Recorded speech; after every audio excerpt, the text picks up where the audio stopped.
Unfortunately for me, I am putting on the APC uniform. I never knew it's going to end. I mean, all happens like this. Look at it. Where do we start from? Where do we go to?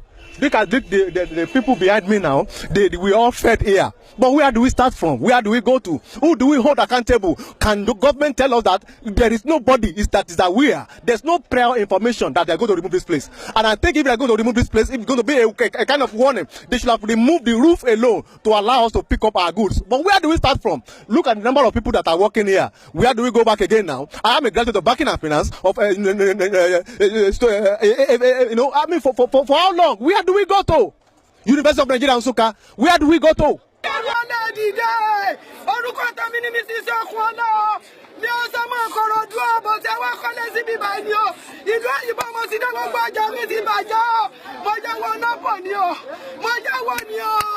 What you call Bajamino?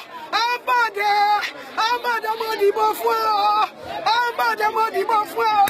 Anima Juana no Camio. I'm bad, money before. You know you bought it down. Shaka to Nigeria Cordona. I want to call Bajamino. I'm bad, where you? And you never know. I'm a Corodu. I'm a Wanika.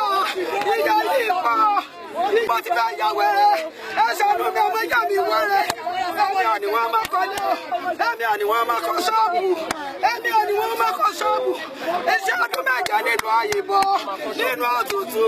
And you are my yellow one, and I shall know me, I shall know me, I shall know me. You shall follow commission, you shall follow commission, a minimum to do now.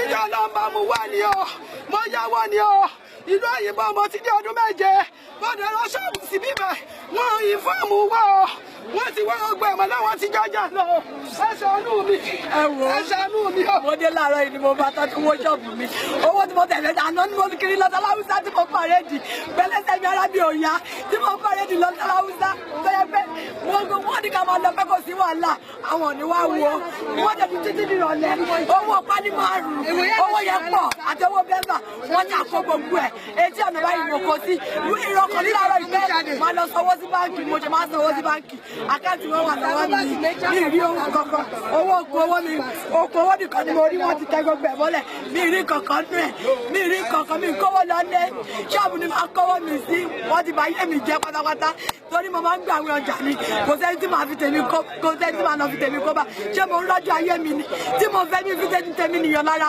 ọkọ mi kan kò sówó lọ́wọ́ ẹ̀ ó mánéjà rẹ̀ ni léèsì wọ́n ti kówó yẹn kò sí bí mo ṣe fẹ́ ṣe nítorí bí mo ti fẹ́ bẹ̀rẹ̀ ayé mi o ẹ jẹ́ ṣàánú mi ṣe lábọ̀dé sọ pé kí n máa lọ kò séwu o mi mọ̀ pé ṣe lábọ̀dé kì í síwájú o ẹ jẹ́ ṣàánú mi o bí ara mi ò pé bí mo ṣe wà yìí o ara mi ò pé o kọjá ṣàánú mi o kọjá mi kúlà bí amọ mi ìrọwọ́ yẹn o ọlọ́mọdé ń jẹ gbèsè ayé o ọlọ́mọdé ń jẹ gbèsè o kò tí ní tí máa ti bẹ̀rẹ̀ o gbogbo ọjà mi rí kankan ṣàánú ẹ wọ́n lọ wò kẹ́ wọ́n lọ fídíò ẹ̀ mi rí kankan ṣàánú mi o kọ́ ṣàánú mi o kọ́ rẹ̀ mi lẹ́kùn kò tí ní tí máa ti gbà o kò tí ní tí máa gbé mo ṣe wà yìí kò tí kú sára o. Kò tí kú sára o. I bought this shop for 3.7 million 2 months ago. Look at my packet.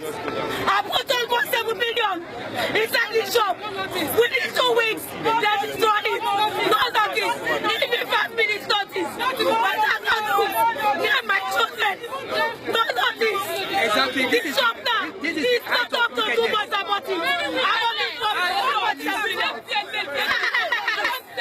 This is very sad. This is government without humanity. That's my simple advice to them. Nigerians must rise up. If we put government in power, they don't need to come and do this kind of thing to us. And we must rise up and tell the truth to the power. This is very sad. Simple. Don't worry.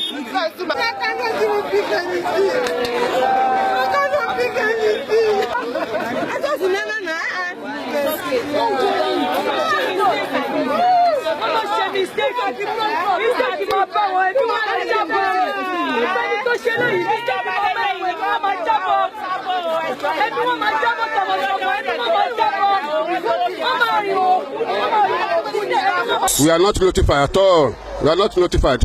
In fact, after they finish the whole place, they say it's a mistake that they are not sent out to come and destroy it. They said that it is a mistake after they destroy the place, and we are not giving any information. We are not giving any notice. What is happening? In this morning they call me to come and see my shop and my warehouse that they have demolished everything. It has not reached up to 2 months. They finished building the place. Everything that we spend, we just enter the shop. And without the goods I brought in yesterday, everything now is damaged. I cannot bring out 1 pin out of that place or inside the warehouse. I don't have money. I don't have one in my hand. I don't know where to start. I don't know what to do. No information. No information. If you said they inform me, I would pick all my things out. Now there's nothing I can do. Nothing I can do. Oh my goodness.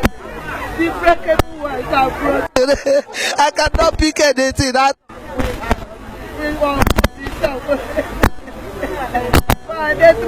Like this.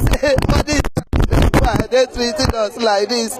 Where do you want person to go? Where do they want us to go? I don't know.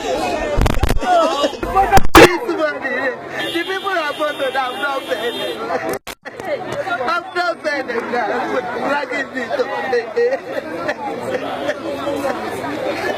That's try my life.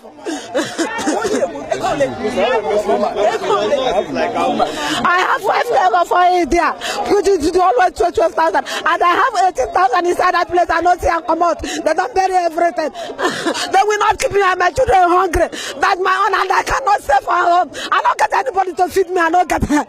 I don't get husband. I'm be saying it. Now what I struggle is what I used to feed my children. They cannot leave me and my children hungry. I don't get it. I don't go borrow. And nobody go give you as far as this Nigeria is strong. I don't get anybody to help me. Make them know what to do. Make them not leave me and my children hungry. Make them not kill me. Make them not.